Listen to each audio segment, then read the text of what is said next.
Juli je mjesec bujnog rasta biljaka, dozrijevanja i berbe plodova, ali i povećanog rizika od pojave plamenjače na paradajzu, krompiru i patliđanu, ali i drugim povrtnim vrstama.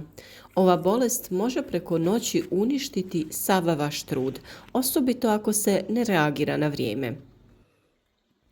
Iako se većina proizvođača povrća s plamenjačom susrela barem jednom, mnogi i dalje ponavljaju pogreške koje im smanjuju šanse za zdravi bogat urod. Donosimo vam najčešćih 6 grešaka kako bi ih na vrijeme izbjegli i imali bujan vrt i obilnu berbu cijele sezone. Naravno, u drugom dijelu videa podijeliti ćemo i recepte za prirodne preparate koji provjereno djeluju u sprječavanju ovog oboljenja. Jedna od prvih i najčešćih grešaka je čekanje prvih simptoma prije poduzimanja bilo kakvih mjera. Plamenjača se širi brzo, pogotovo pri toplom i vlažnom vremenu, stoga je preventiva ključna. Većina u obilasku vrta ne primijeti nikakve alarmantne situacije i smatra da nema potrebe za zaštitom biljaka. To je posebno velik problem kada se radi o ekološkom uzgoju i zaštiti biljaka sa prirodnim preparatima. Tada se isključivo moramo bazirati na preventivnu zaštitu, to jest prskanje zdravih biljaka kako bi one bile otporne i kako bi spriječili pojavu bilo kakvih oboljenja. Već početkom maja nakon sadnje biljaka, osobito u kišnim godinama, započnite sa redovnim preventivnim tretmanima. Koristite prirodne pripravke poput čaja od preslice, stolisnika, mlijeka razrijeđenog sa vodom ili bijelog luka. Tretmane ponavljajte svako 7 dana, pogotovo nakon kiše. Prirodni preparati stvaraju okruženje u kojem gljivice ne mogu da se razvijaju, ali je djelovanje kratkotrajno i treba redovno štititi biljke kako bi ih uspješno očuvali. Druga pogreška koju mnogi rade jeste sadnja biljaka preblizu, bez prozračivanja, gdje stvarate idealne uslove za razvoj bolesti jer vlaga ostaje zarobljena među lišćem. Ostavite barem 60 cm razmaka između biljaka paradajza, a krompir sadite u redove sa dovoljno prostora za rast. Redovito uklanjajte donje listove i zaperke na paradajzu kako bi zrak lakše cirkulirao. Ako se biljka ne stigne osušiti od kiše ili rose prije nego sunce izađe i krenu rasti temperature zraka, tu se stvaraju najpogodniji uslovi za razvoj oboljenja. A to nas dovodi do treće najčešće greške. Zalijevanje biljaka preko lišća, naročito navečer, ostavlja listove vlažnima i pogoduje razvoju gljivičnih oboljenja. Zalijevajte rano ujutro i to isključivo pri tlu, bez kvašenja lišća. Kap na listu može biti ona kap previše kada je riječ o plamenjači. Sljedeći četvrti razlog je nestrpljenje da saslušate savjete kada je video malo duži, nego kažete skrati, prijeđi na stvar, a niste upoznati sa problemom i ne znate razlikovati simptome različitih oboljenja. Nepoznavanje ranih simptoma i bolest se već širi, greška je broj 4. Vrtlari često zanemaruju rane znakove bolesti, a svjetlo smeđe mrlja na listovima ili lagano uvijanje lišća tumače kao manjak vode ili hranjiva.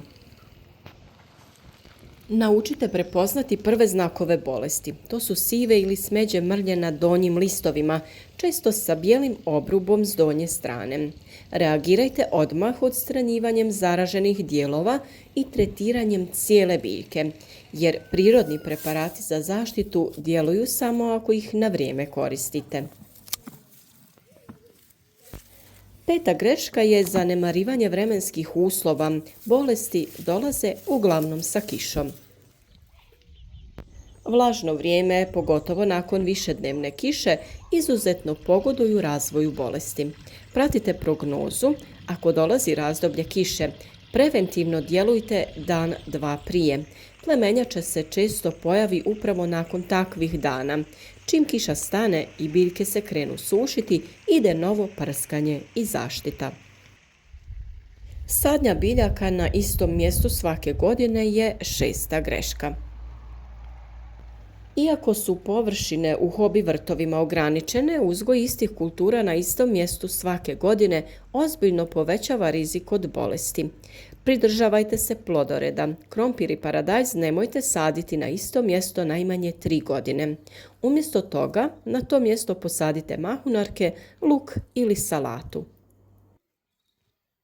A kao što smo na početku i obećali, evo najefikasnijih prirodnih preparata koje sami možete pripremiti. Jedna od najjednostavnijih i najkorisnijih primjena stolisnika u vrtu je zaštitni sprej za biljke. 500 g svježeg stolisnika, 5 litara vode stavite u kantu. Ostavite da fermentira 7 do 10 dana uz povremeno miješanje. Kada prestane pjeniti, procijedite i razrijedite u omjeru 1:10. Sa ovim pripravkom možete prskati vaše biljke po listovima i zalijevati tlo oko biljaka kako bi spriječili dizanje spori gljivica iz tla i uzrokovanje plamenjače. Tu su mlijeko i voda. Da, obična mješavina mlijeka i vode djeluje preventivno protiv plamenjače, zahvaljujući mliječnim enzimima i proteinima koji djeluju kao barijera. Dovoljna vam je 1 litra punomasnog mlijeka i 9 litara vode. Prskate svakih 5 do 7 dana, a posebno nakon kiše. Poželjno je koristiti svježe domaće mlijeko, ali i kupovno može poslužiti, samo neka bude sa što većim udjelom mliječne masti.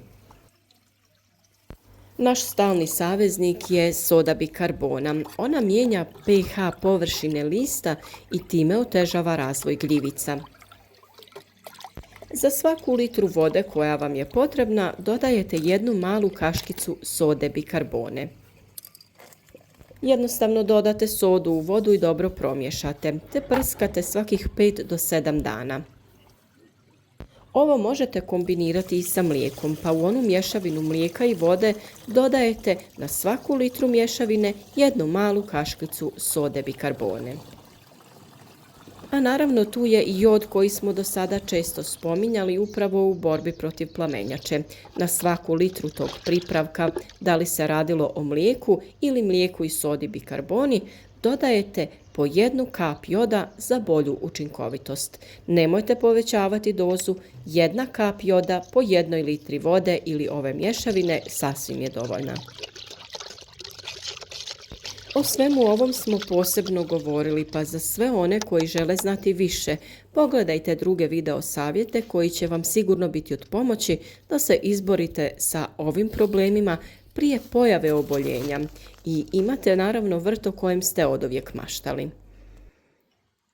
Za svakodnevne savjete o uspješnom uzgoju biljaka budite uz nas. Podržite naš rad sa like, podijelite video sa prijateljima i pišite vaša iskustva u komentarima.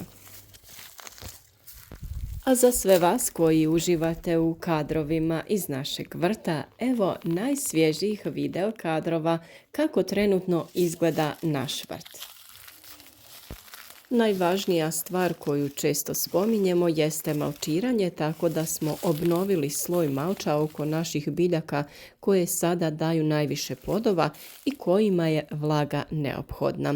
Paradajz je u fazi dozrijevanja, a naša boranija skoro je spremna za berbu. Unatoč visokim temperaturama ona je imala dovoljno vlage, malč je odradio svoje i odlično je rodila i mi smo vrlo zadovoljni. Ono što mene uvijek razveseli jeste uspješnost naših uzdignutih gredica.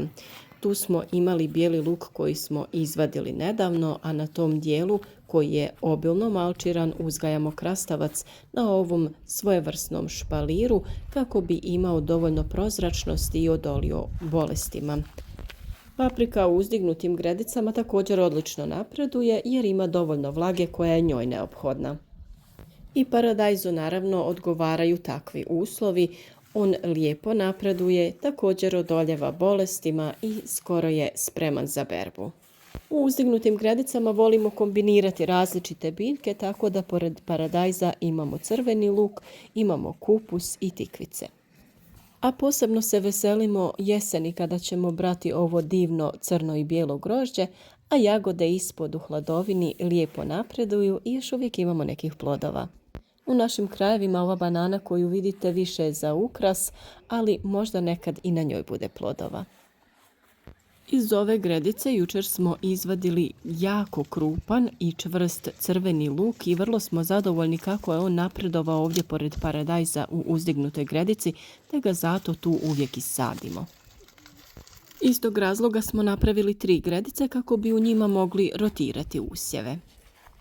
Na dijelu vrta gdje je bila niska boranija, crveni i bijeli luk koji smo izvadili, posadili smo novi ciklus povrća. Na mjestu luka je nova boranija, a na mjestu gdje je bila boranija uzgajamo kupus, brokulu, karfiol i slične biljke. O tome smo govorili u videu šta to treba sijati i saditi u mjesecu julu. Nadam se da ste uživali u ovim kadrovima i do sljedećeg videa. Lijep pozdrav!